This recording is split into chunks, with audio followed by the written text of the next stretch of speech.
శ్రీ లలితాంబికాదేవి జ్యోతిష్య పీఠం. భార్యాభర్తల మధ్య కలహాలు రావడం, పిల్లలు పెద్దల మాట వినకపోవడం, ఆరోగ్య సమస్యలు, ఆర్థిక సమస్యలు, విద్య, ఉద్యోగ సమస్యలు, వ్యాపారంలో వ్యవసాయంలో నష్టాలు రావడం, శత్రుభయం, నరదిష్టి, నాగదోషం. మీ ఎటువంటి సమస్యలకైనా మా గురువు గారిని సంప్రదించండి. గురూజీ శ్రీ గురవయ్య స్వామి గారు. Phone number 9550349125. ఈ రోజున భారీ మోసానికి గురి అవుతారు. తస్మాత్ జాగ్రత్త. ఏమిటి ఆ మోసం? ఏం జరగబోతుంది? తులారాశి జాతకుల జీవితంలో ఎటువంటి మార్పులు కలగబోతున్నాయి తదితర అన్ని వివరాలు వీడియోలో చూసి తెలుసుకుందాము. వీడియో మీకు నచ్చితే తప్పకుండా ఒక చిన్న లైక్ చేసి మా ఛానల్ ని సబ్స్క్రైబ్ చేసుకోండి.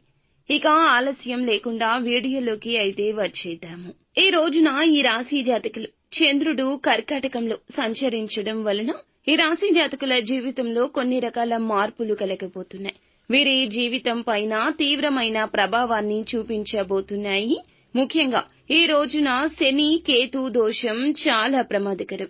పాత స్నేహితులు మిమ్మల్ని తిరిగి మళ్లీ కలవాలనుకుంటారు. సామాజిక మాధ్యమాల్లో కొత్త పరిచయాలు వేగంగా పెరుగుతాయి. లాభదాయకమైన ఆఫర్లు, గుప్త సంబంధాల పేరుతో ప్రలోభాలు వస్తాయి. అదృష్టాన్ని మార్చే అవకాశం అనే ఈ యొక్క అవకాశం ప్రతి నిత్యము కూడా వినిపిస్తోంది. కానీ శత్రువులు దగ్గర ఉన్నారంటూ గ్రహించలేకపోతారు. భావోద్వేగంగా బలహీనంగా ఉంటారు. ఎవరినైనా సులభంగా నమ్మే ధోరణి పెరుగుతుంది. స్నేహితుల భారపు మాటలు ఈ రోజున నిజమని భావించి కొంత అనాసక్తి వస్తుంది. కొందరు పెద్ద మనుషుల్ని నమ్మి మోసానికి గురి అవుతారు.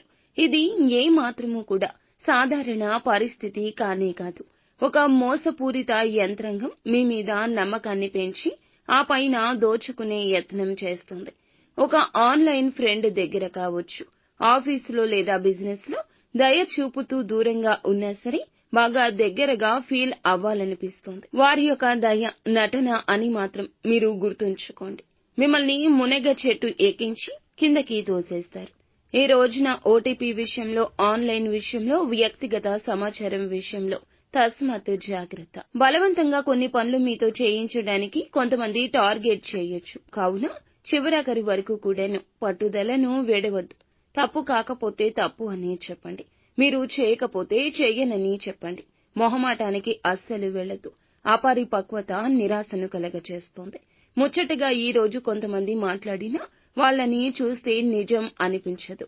అటువంటి వారికి దూరంగా, వారి మాటలకు దూరంగా, వారు చెప్పే మాటలు, నిర్ణయాలు కూడాను చాలా జాగ్రత్తగా ఉంటూ ఒంటరిగా ఉండండి. ఇక ఈ రోజున మీకు కాస్తంత మానసిక ఆందోళన కొన్ని విషయాల్లో కలగొచ్చు. అటువంటి విషయాల్లో మీరు నిర్ణయాలు తీసుకోకుండా భగవంతునిపై భారం వేయండి. నిత్యం శివారాధన తప్పనిసరిగా చేసుకోండి. అంతా మేలిమి ఫలితాలు